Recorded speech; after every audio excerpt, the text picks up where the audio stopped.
Bonsoir à tous. À la une de ce journal, une capitale économique en pleine ébullition ce mercredi. Des conflits sociaux, des conflits fonciers qui provoquent l'expulsion forcée d'une centaine de familles et la démolition de leurs maisons d'habitation sans qu'elles aient eu le temps de pouvoir rassembler leurs affaires dans le 5e arrondissement de Douala. Pendant ce temps, des ouvriers ont été molestés pour avoir dénoncé des conditions de travail qu'ils jugent inhumaines sur le chantier de construction du stade Omnisport de Japoma dans le 3e arrondissement de Douala. Vous suivrez dans ce journal des témoignages chocs des ouvriers qui croulent sous le poids du travail sans une véritable prise en charge optimale. La production du café est en baisse au Cameroun, mais la légère remontée des cours de cette matière première sur le marché international, l'intérêt des jeunes agriculteurs pour la filière et la création d'une zone de libre-échange continentale sont des opportunités de relance de la filière café au Cameroun. À suivre dans ce journal une série de reportages qui évoquent les niches d'opportunités de croissance économique et de viviers d'emploi au sein de cette filière café. C'est à suivre dans ce journal.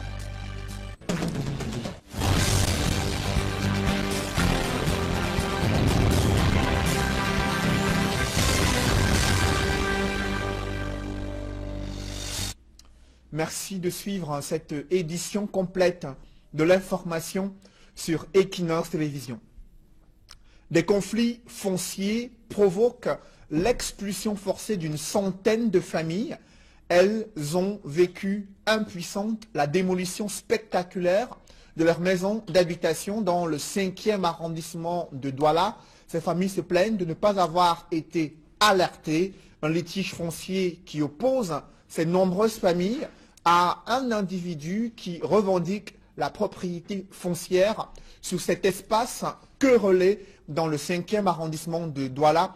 Un important déploiement des forces de l'ordre a découragé ces familles qui vont passer la nuit à la Belle Étoile. C'est un reportage signé Sylvestre Hippolyte Zangaou.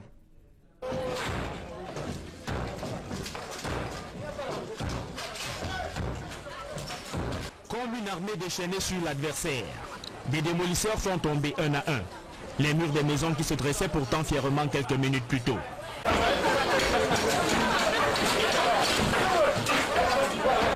L'opération est appuyée par des escouades de police, dont la présence rend impuissants les propriétaires. Désormais déguerpis, ces habitants du quartier Makepe-Misoke tentent de sauver quelques meubles. Plusieurs d'entre eux ont le visage meurtri, à l'idée qu'il faut recommencer tout à zéro. On a remblé, souffri, on a construit en planche, en carabou, ça s'est brûlé, on a refait. Moi, je suis dans des crédits que je n'ai même pas fini de rembourser les crédits. Je ne sais pas, on nous est surpris aujourd'hui là. On ne sait rien, on ne comprend rien. Où on va aller, où avec la famille, on ne sait pas. Avec la population qui est chez moi. Je suis ici depuis 1987. Quand nous on est arrivé ici, c'était l'eau. On a creusé les terres partout, on a payé les terres partout pour remplir. On a fait des années. On a payé entre les mains de Bassa. Ma part c'était 23 fois 20 mètres carrés. Quelques années après, il y a un monsieur qui vient brancher un titre foncier disant que c'est lui qui a tout le bloc là. On pensait que c'était les Blacks. Subitement, j'arrive aujourd'hui, j'étais à la maison couchée, j'entends qu'on est en train de... La police a encerclé tout le quartier, ils sont en train de casser mes maisons. Comme pour briser tout espoir de voir un seul mur rester debout, une pelleteuse vient achever le boulot.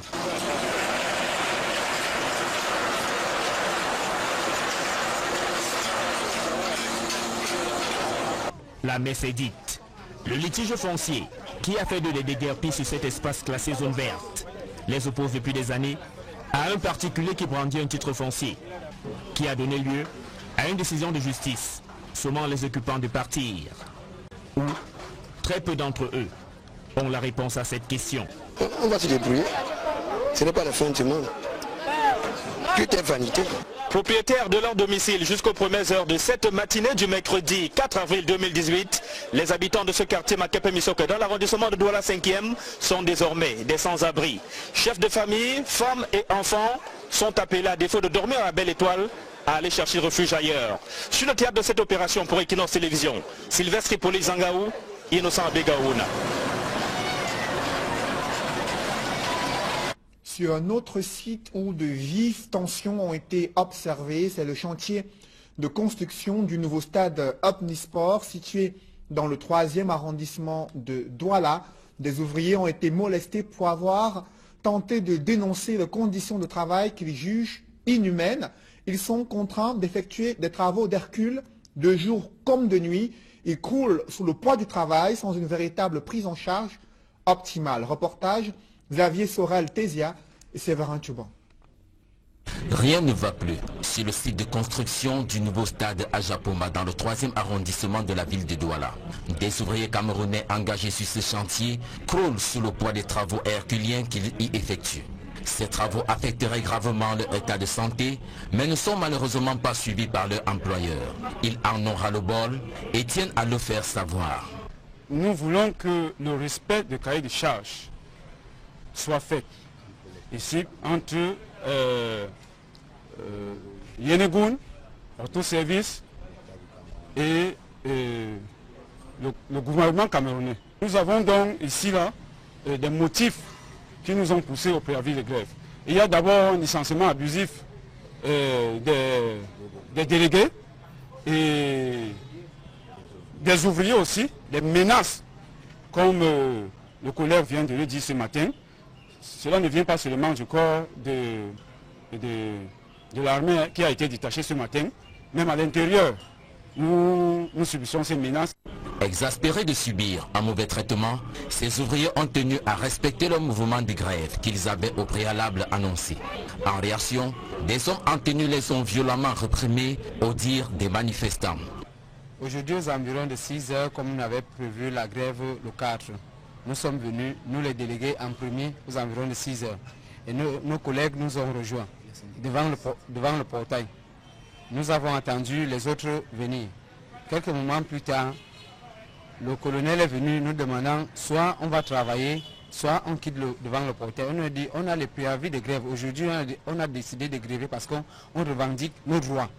Ils nous ont demandé de ne pas rester à côté du portail. Ne même pas rester à côté de leur dispositif, là où toutes les voitures étaient. Nous avons reculé de 5 mètres. Ils ont dit nous ne devons même pas être là, qu'on aille loin en route. Nous bousculer même avec les armes, de telle manière comme s'ils voulaient un affrontement avec les ouvriers. On a évité, nous sommes descendus plus bas.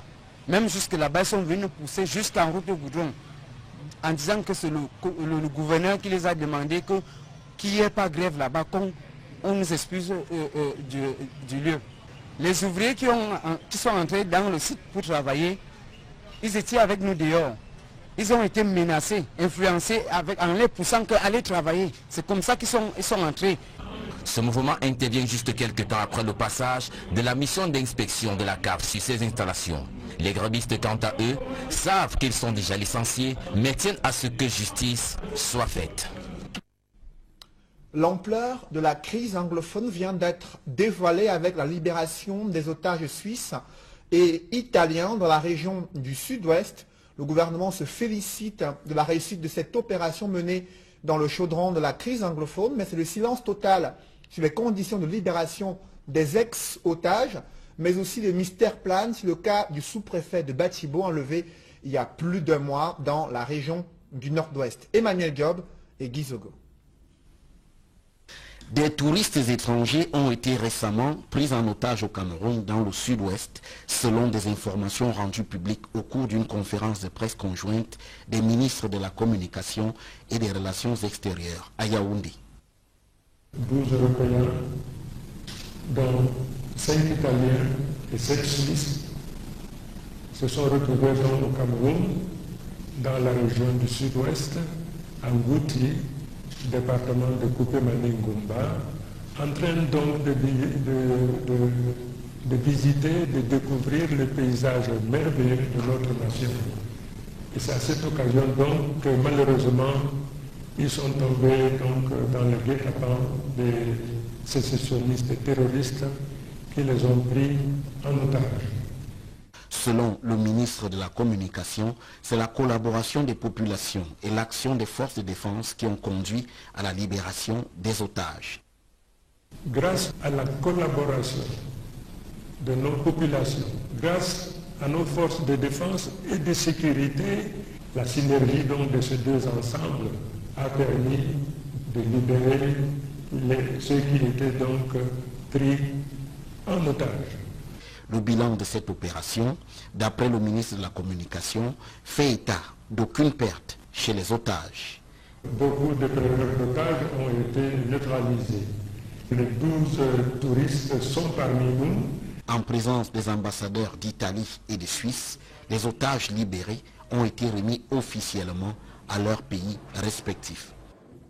Monsieur l'ambassadeur de Suisse, monsieur l'ambassadeur d'Italie, nous vous remettons donc vos compatriotes et nous souhaitons que vous puissiez prendre toutes les dispositions nécessaires pour qu'ils puissent partir avec beaucoup de soulagement, beaucoup de joie. Si le gouvernement se félicite de cette issue heureuse, désormais, c'est néanmoins la question de la sécurité des étrangers qui s'oppose relativement à la crise anglophone. Au regard de cette escalade de violences meurtrières observée dans les régions anglophones, le gouvernement vient d'interdire la vente des armes de chasse et de protection dans les régions du nord-ouest et du sud-ouest. C'est une décision du ministre de l'administration territoriale qui concerne également d'autres régions du Cameroun, à savoir le centre, le littoral, l'Adamawa, mais également la région de l'ouest concernée par la décision du ministre Paul Atangandji, qui est chargé d'administration territoriale au Cameroun.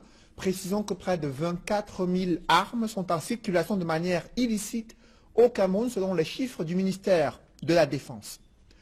À présent, coup de projecteur sur un avocat handicapé visuel qui vient d'obtenir son examen de fin de stage d'avocat. Il a bravé de nombreux obstacles depuis sa tendre enfance pour vivre sa passion.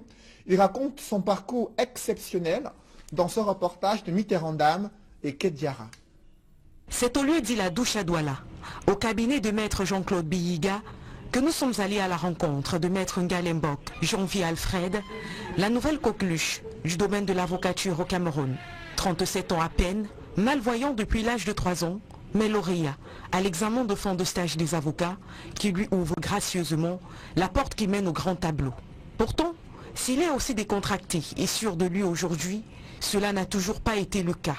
Décontenancé comme il a été durant tout son parcours primaire et secondaire par des chefs de nombreux établissements qui ne voulaient pas forcément de lui. Bon, mais j'ai tout été. En fait, c'est ma résistance qui a fait qu'à un moment donné, même si on avait du mal à me croire, mais comme on voyait surtout ma persévérance, mon zèle, finalement on me prenait. C'est à Boulou Blind Center, à Bouya, qu'il obtient son First School Living Certificate, l'équivalent du CEP.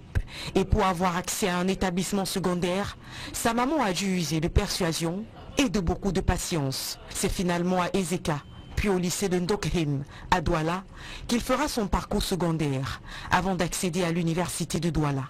Bon, à l'université de Douala, je n'ai pas eu tout le problème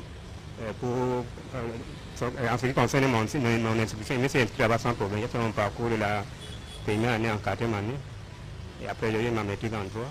À l'université aussi, il fera face à une grosse difficulté, la presque absence des livres. Les livres en braille au Cameroun n'existent pas. Il n'y a pas d'imprimant. C'est vrai qu'il y en a, il y a quelques centres qui s'efforcent d'imprimer les documents en braille, bon, mais ils sont tellement limités. En droit, pratiquement, ça n'existe pas. Son arrivée au cabinet de maître Biyiga est pur fruit de hasard. Il est arrivé ici parce que le bâtonnier de l'ordre des avocats, dans le cadre de ses prérogatives, avait pour obligation de lui trouver un cabinet de stage quand il s'en est trouvé dépourvu. C'est comme ça que j'ai été sollicité et j'ai accepté. Et si au cabinet il a été facilement accepté par les confrères, les idées reçues ont tout de même été un frein, des grands débuts. Au début c'est difficile. C'est très difficile parce qu'à un moment donné, on se dit, est-ce qu'il peut? On veut le limiter à certaines tâches. Mais après, il m'a venu me voir plusieurs fois pour me dire, il ne se sent pas suffisamment utilisé. Il voudrait aller plus loin. Il voudrait... Et là, on y allait. Aujourd'hui, il fait des conclusions. Il va aux audiences, il plaide. Et j'avoue qu'aujourd'hui, je ne regrette pas. Parce que j'ai appris à côté de lui. Mais à l'extérieur du cabinet, Maître Ngalé doit encore faire face à des pensées rétrogrades. La véritable difficulté, ce n'est pas lui, c'est par contre le regard des autres. J'ai eu des confrères qui m'ont pratiquement pris à partir. Lui également, on a pu partir au palais, il me dit, mais qu'est-ce qu'il vient faire ici? Il ne peut pas faire autre chose. Et moi, il y a une conscience qui m'a pratiquement ouvertement tensé. Il me dit, mais pourquoi est-ce que je l'ai pris? J'ai dû me fâcher, je lui ai dit, madame, où est votre problème? Je peux le former. Je lui donne sa chance. Loin d'être frustré par ce type de réaction réprobatrice, il avance fièrement, le regard tourné vers le futur. D'ailleurs, maintenant qu'il est avocat, dit-il, il faut bien trouver la spécialité du métier sur laquelle son handicap ne peut avoir aucun effet néfaste. On peut faire beaucoup de choses dans l'avocature, donc ce n'est pas seulement le fait d'aller ouvrir un cabinet et puis recevoir des clients. Je pense que c'est une profession qui est ouverte, donc il va falloir que je me spécialise dans un domaine. Je vous le disais en titre, la production de café est en baisse au Cameroun. Cependant, la légère remontée des cours de cette matière première, l'intérêt des jeunes agriculteurs pour cette filière café et la création d'une zone de libre-échange continentale sont des opportunités de relance économique de la filière café au Cameroun. Le gouvernement a promis de soutenir les différents acteurs réunis lors de la 6e édition du Festi Café qui se déroule à Yaoundé. Reportage Marcelin Gansop. À l'esplanade de la salle tripartite du palais des congrès de Yaoundé, torréfacteurs et consommateurs sont emportés par les bonnes saveurs du café made in Cameroun. Les présentoirs ne désemplissent pas. Depuis la journée d'hier, on a plus de 400 tasses de café. Puisque depuis le matin, les gens ne font que venir et ils s'interrogent. Ils veulent connaître tout ce qui concerne le café, comment on le cultive. Donc je crois que le café a vraiment de l'avenir au Cameroun. Les gens viennent autour du café, ils apprécient et cela me booste. J'en ai apporté 150 et je vois la moitié pratiquement s'est écoulée. Et puis là, ça me rassure. Oui, le Cameroun est monté d'un cran dans la transformation locale du café. Un effort salué dans le cadre de l'édition 2018 de Festi Coffee, même si au niveau de la production, ce n'est pas encore l'embellie souhaitée. Nous étions à peu près 24 000 tonnes de production commercialisée. En 2015-2016, nous sommes retombés à autour de 20 000 tonnes, dont 5 000 tonnes transformées localement. Ça veut dire la quantité exportée est de l'ordre de 13 à 15 000 tonnes. On peut donc considérer que c'est un élément négatif si on fait une lecture statique. Mais l'optimisme est de mise quant à l'avenir de ce produit de rente. La remontée non négligeable des cours, des prix marchands, c'est-à-dire le plus haut producteur. Par exemple, sur le Robusta, nous étions à peu près 500 francs le kilogramme. C'est très peu. En 2016-2017, nous sommes montés à un peu plus de 812, 813 francs le kilogramme. Donc, progression de l'ordre de 38%. L'ouverture annoncée des marchés continentaux est une autre source d'espoir pour les producteurs. Vous savez, on était confrontés à toutes sortes de barrières, d'entraves. Et depuis le 21 mars de cette année, à la suite de la conférence, de la session extraordinaire de la conférence des chefs d'État et de gouvernement de l'Union africaine, nos chefs d'État ont décidé de créer une zone de libre-échange continentale. Un marché vaste de 1,2 milliard de consommateurs. Imaginez, nous sommes à une production aujourd'hui de 20 000 tonnes de café. Ça ne suffit même pas pour un pays ou deux pays africains. Donc nos producteurs ont un boulevard qui devrait leur permettre donc d'accroître la production sans craindre qu'ils ne puissent pas commercialiser le produit leur café. Au Cameroun, la relance de la caféiculture passe par le renouvellement des vergers, mais également de la force de production. C'est l'un des chevaux de bataille du Conseil interprofessionnel du cacao et du café à travers le programme New Generation. Il y a environ 500 jeunes qui sont investis dans le café dans les bassins notamment de l'Est, de l'Ouest et du littoral, puisque nous sommes en période de croisière. À l'avenir, nous allons recruter systématiquement 300 jeunes à l'année dans la filière café. L'on n'est donc pas au découragement. Au contraire, les perspectives sont bonnes. Juste un peu d'engagement et de persévérance de la part des différents acteurs de la filière. Et le bonheur sera à nouveau dans la tasse. Vous l'avez suivi, la qualité du café camerounais dégusté par les consommateurs. Des journées de dégustation organisées dans la capitale économique du Cameroun. Comment les habitants de la ville de Douala ont-ils apprécié ce café? Nos reporters Farel Bounia et Gladys Sidier ont eux aussi dégusté le café camerounais. Voici comment ils ont apprécié cela dans ce reportage. Décor particulier à l'esplanade de la poste centrale de Douala. Les torréfacteurs et les consommateurs se concertent. Ils se sont donné rendez-vous pour une journée de dégustation organisée par le Conseil interprofessionnel du cacao et du café. Dans la ville de Douala, 14 points de dégustation ont été aménagés pour la promotion du café 100% camerounais. C'est un véritable moment de partage, ponctué de démonstration. Je suis en train de vous faire ce qu'on appelle du cappuccino. J'ai introduit du café dans la machine, du café grain 100% arabica. Après l'extraction, je l'ai broyé comme vous avez vu tout à l'heure. Après le broyage, je tasse et puis je fais de l'extraction. Les journées nationales de dégustation du café local sont désormais un grand rendez-vous pour de nombreux consommateurs qui se délectent des différentes variétés et en profitent pour se ravitailler. You know, I'm very grateful because it's something that is produced in Cameroon. Yeah, produced in my, let me say in my village, in my country. I like to eat what comes from my country. I'm drinking coffee now. It's something that I work it, I harvest it, and they produce it in my country, they process it in my country, and that's why I'm happily drinking it. And it's very nice. Que je suis en train de consommer 100% camerounais, là vraiment c'est agréable, très très agréable. Surtout j'apprécie le système de camerounais. Je le consomme très simplement comme c'est venu. L'objectif majeur des journées de dégustation du café camerounais, c'est de promouvoir la consommation des produits locaux, sensibiliser et inciter à la consommation du café. Nous célébrons au CICC la journée de dégustation du café. Ici à Douala, elle est issue, cette journée est issue d'un événement promotionnel qu'on appelle Festi Coffee. Festi Coffee, c'est un événement qui est organisé par le CICC à travers tout le pays. Bon, à Douala, ce 4, nous célébrons la journée de dégustation. Il y a 14 points de dégustation. Entre autres points, celui du CICC et celui de la poste centrale. C'est des journées qui se passent une fois par mois. Parce que ça a pris d'autres noms, la journée nationale de dégustation. Mais aujourd'hui, elle est tout à fait spéciale parce qu'elle est couplée à notre événement Festi Coffee. C'est la 6e édition qu'on organise. Le public commence déjà à prendre conscience de cet événement. Le consommateur revendique la consommation des cafés du Cameroun.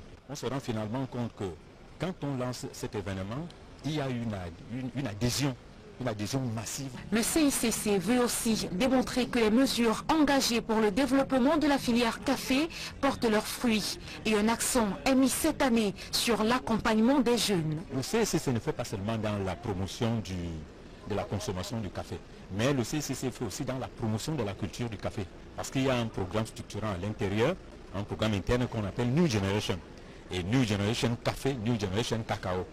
Donc, à travers New Generation Café, le CCC insère les jeunes dont l'âge varie entre 18 et 40 ans.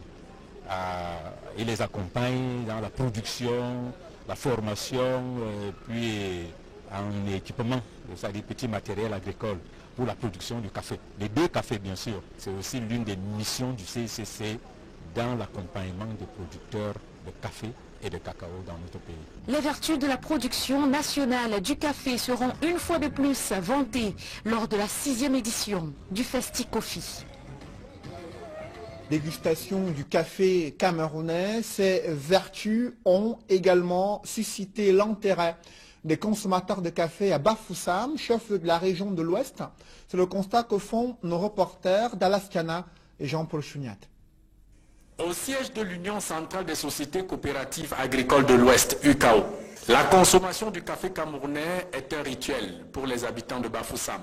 Leur journée démarre par une tasse de café avant de vaquer à toute occupation. C'est notre déjeuner du matin. Et c'est ici aujourd'hui que nous avons passé du café au chaos. Il est délicieux.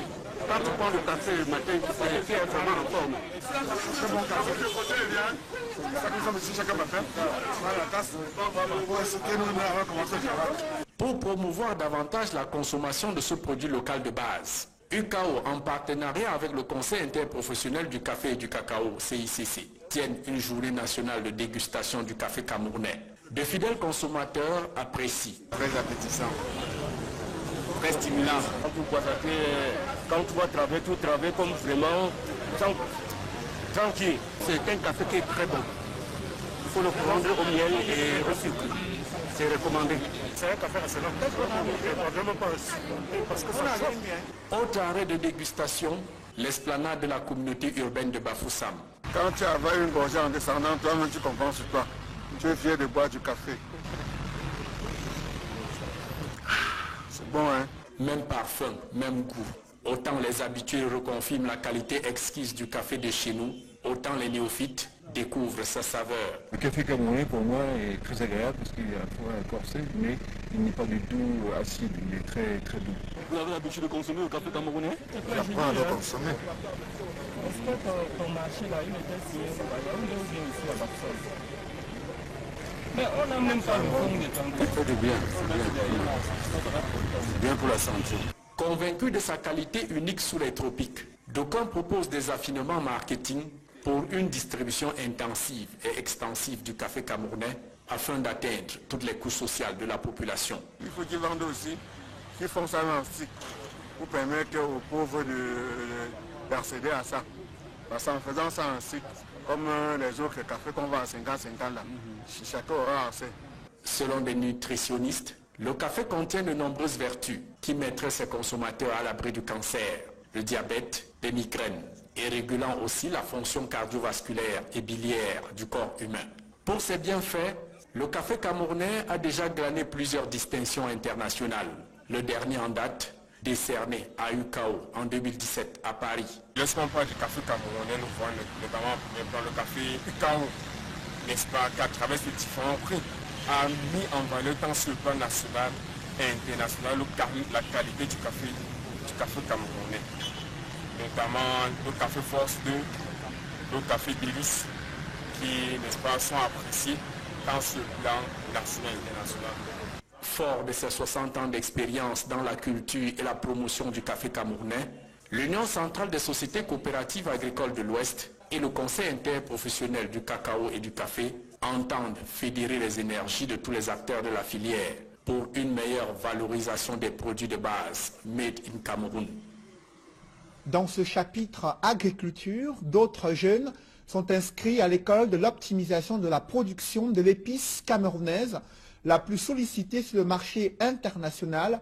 Les techniques de culture du poivre blanc de Pendia ont été vulgarisées pour maintenir le standard élevé du label camerounais. Cyril Djemba et Sylvestre Zangaou.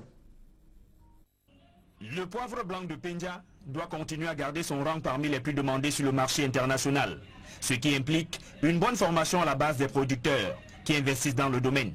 À travers le projet Agropole, près de 200 jeunes agriculteurs sélectionnés dans la localité de Kola, dans le département du Mungo, ont été outillés sur les variétés de poivre, leurs spécificités et surtout les techniques à maîtriser pour obtenir des plantations florissantes.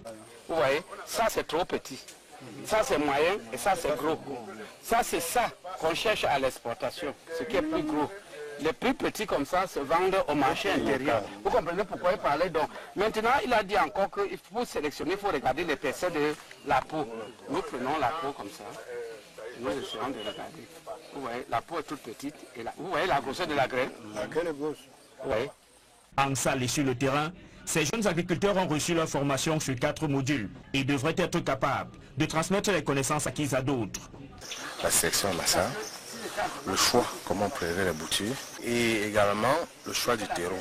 Au-dessus de cette formation, avec tous les agropoleurs, nous voudrons justement, qu'eux-mêmes, ils soient capables de former d'autres producteurs de poivre. Donc ça dit, c'était une formation de mise à niveau. Les bénéficiaires se disent prêts à faire de leur plantation une réussite. Je vous assure, cette formation m'a trop intéressé. En effet, il y a quelques temps que je travaille dans le poivre. Je ne maîtrisais pas assez de choses. Mais aujourd'hui, j'ai compris comment est-ce qu'on pouvait faire une sélection. À partir d'une plante, on pouvait avoir d'autres plantes. On m'a parlé de différentes boutures. Je ne savais même pas ce qu'on appelle stolone, autotrophe, mais aujourd'hui, grâce à cette formation pratique, je suis allé dans un champ et j'ai compris beaucoup de différences entre les boutures et leurs caractéristiques. J'ai aussi appris que la majorité du poivre que nous cultivons, qui est le gros grain, est plus consommé à l'extérieur et que le petit grain aussi, c'est ça que nous consommons au Cameroun.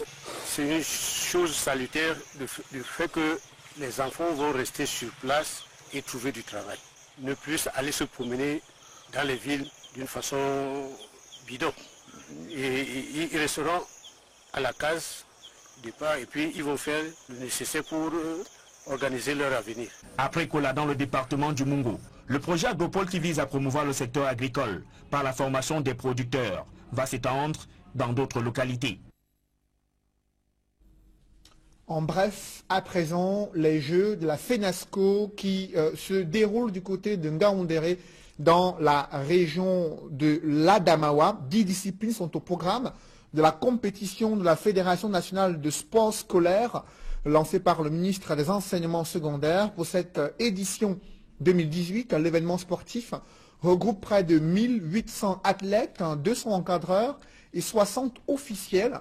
Durant cette semaine, des jeunes athlètes des établissements secondaires doivent rivaliser d'adresse pour pouvoir engranger des médailles dans un esprit de fair play. Précisons que le thème de cette compétition est le sport scolaire, vecteur du vivre ensemble au Cameroun. Un public reportage dans ce journal, la banque Société Générale Cameroun installe un guichet automatique au ministère de la Réforme administrative et de la fonction publique. L'objectif de SGC, c'est de faciliter les opérations bancaires pour les agents de l'État et les fonctionnaires. La politique de la banque SGC s'inscrit dans le but de se rapprocher de sa clientèle et d'étendre son réseau de guichets automatiques. Reportage. Les longues files d'attente pour se faire servir ne seront plus qu'un lointain souvenir pour le personnel du ministère de la fonction publique et de la réforme administrative MINFOPRA à Yaoundé.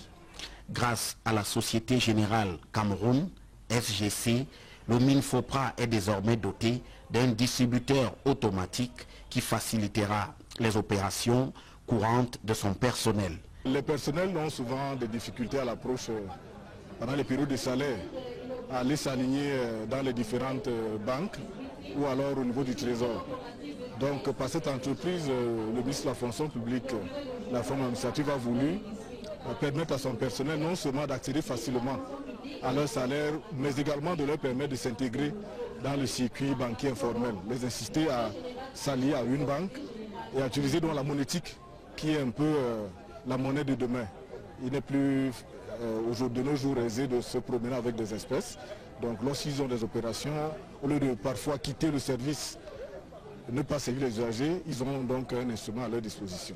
Le directeur général adjoint de FG Cameroun est aux côtés de l'inspecteur général, représentant personnel du ministre de la fonction publique et de la réforme administrative pour la mise en service du distributeur automatique. Coupure du ruban symbolique et découverte de la plaque commémorative marque cette cérémonie.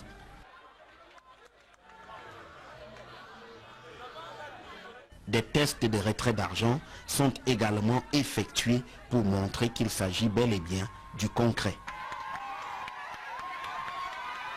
En créant un point de retrait express de choix au MINFOPRA, la Société Générale Cameroun réalise l'un de ses objectifs qui est d'aller le plus près possible de sa clientèle.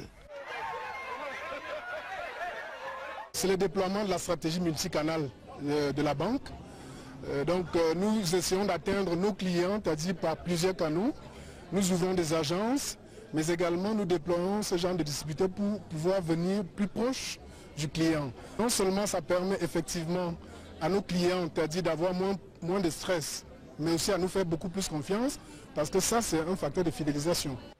Deux faits majeurs marquent ce déploiement de la SGC. D'abord, en plus du Minfopra, ce distributeur automatique est également ouvert aux services publics environnants. Ensuite, outre la carte magnétique de la Société Générale Cameroun, le distributeur accepte également tout autre type de carte bancaire. Vous allez voir, il y a certains boutons dedans où, sans la carte bancaire, avec un wallet monnaie, vous pouvez faire un retrait dessus. Voilà, donc c'est des distributeurs hyper performantes qui sont aujourd'hui en train de rendre réel, c'est-à-dire tout le processus de digitalisation dont on parle tant au niveau de l'économie camerounaise. Le distributeur automatique installé au ministère de la fonction publique et de la réforme administrative est le 111e du parc de la Société Générale Cameroun. Cet établissement bancaire est plus que jamais résolu à faire une offre magnétique toujours performante à sa clientèle. Mesdames, Messieurs, c'est la fin de ce journal. Merci de l'avoir suivi. Je vous souhaite une bonne soirée sur Equinox Télévision.